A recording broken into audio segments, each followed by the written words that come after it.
शाही प्रक्रिया को बिल्कुल आसान भाषा में समझेंगे। हमारा फोकस इन 6 पॉइंट्स पर रहेगा। एडिट क्लेम करने का मौका किसे मिला है, डॉक्यूमेंट मैचिंग का सबसे ज़रूरी नियम क्या है, बैंक अकाउंट की गलतियों को कैसे सुधारें, लैंड अलॉटमेंट और एफडी वालों का क्या होगा, मृतक दावेदारों से जुड़े नियम और आखिर में अगस्त की वो बहुत ही महत्वपूर्ण डेडलाइन। तो हमारा पहला सेक्शन है द एडिट क्लेम अपॉर्चुनिटी, यानी अभी एक्शन कौन ले सकता है। ये सवाल इस वक्त शायद हर निवेशक के मन में है कि आखिर किसे अपने दावों में बदलाव करने की छूट मिली है।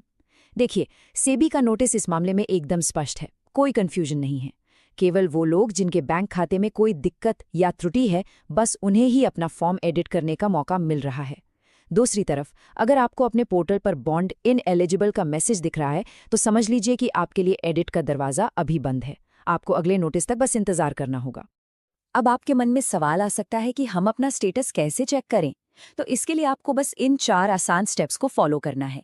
सबसे पहले सेबी की आधिकारिक वेबसाइट sebipaclrefundco.in पर जाइए।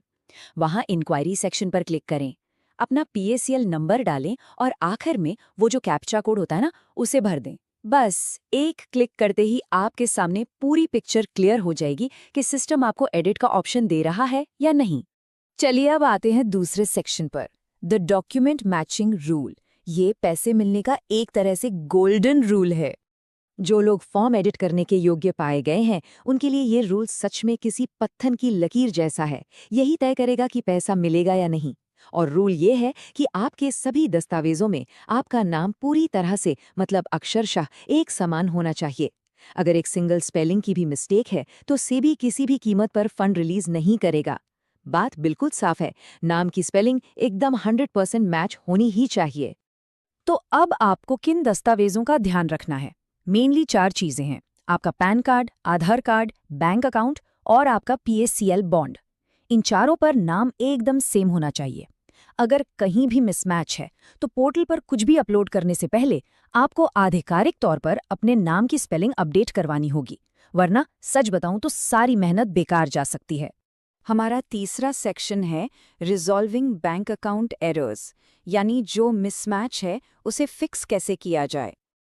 अक्सर होता क्या है कि सिस्टम आपको एडिट करने के लिए तभी कहता है जब आपके सरकारी आईडी कार्ड और जो आपका ओरिजिनल पीएसीएल बॉन्ड है, उन दोनों में छपे नाम अलग-अलग होते हैं।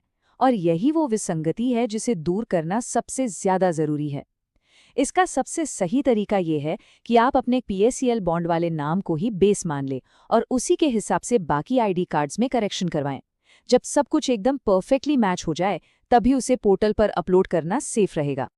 अब बढ़ते हैं सेक्शन 4 की तरफ, लैंड अलॉटमेंट्स एंड एफडीज। यहाँ थोड़ा धैर्य रखने की जरूरत है।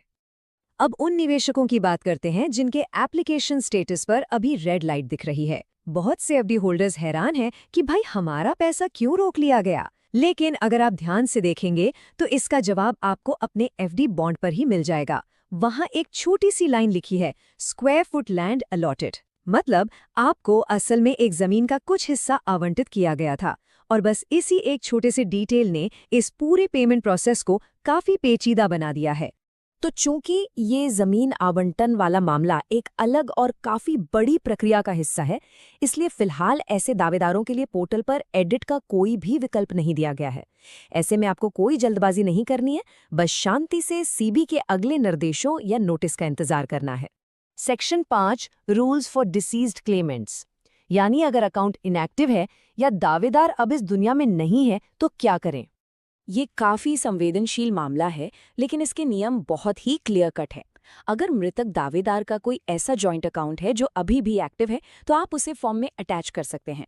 या फिर अगर कोई पुरानी पासबुक है जिसका खाता अभी तक बंद नहीं हुआ है, तो उसे लगाकर भी क्लेम एडिट किया जा सकता है। लेकिन अगर ऐसा कोई भी चालू खाता नहीं है और सब कुछ बंद हो चुका है, तो फिर आपको अभी इंतजार ही करना पड़ेगा। बंद खातों पर फिलहाल कोई एडिट की अनुमति नहीं है। और अब हमारा आखिरी और सबसे अहम सेक्शन, द अगस्त डेडलाइन, यानी फाइनल कट ऑफ। तो ये सारी भागदौड़, ये सारे दस्तावेजों का मिलान, ये सब आखिर किस लिए हो रहा है? ये हो रहा है अगस्त की उस बेहद सख्त डेडलाइन के लिए।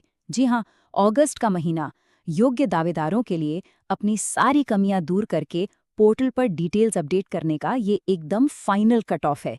इसके बाद ही वो पल आएगा जिसका सबको बेसब्री से इंतजार है, यानी पैसे मिलने का फाइनल फेज। लेकिन यहाँ एक बहुत बड़ा कैच है। आपने फॉर्म में जो भी बैंक अकाउंट लगाया है वो इस पूरी प्रक्रिया के दौरान और खासकर अगस्त के बाद भी पूरी तरह से चालू यानी एक्टिव रहना चाहिए।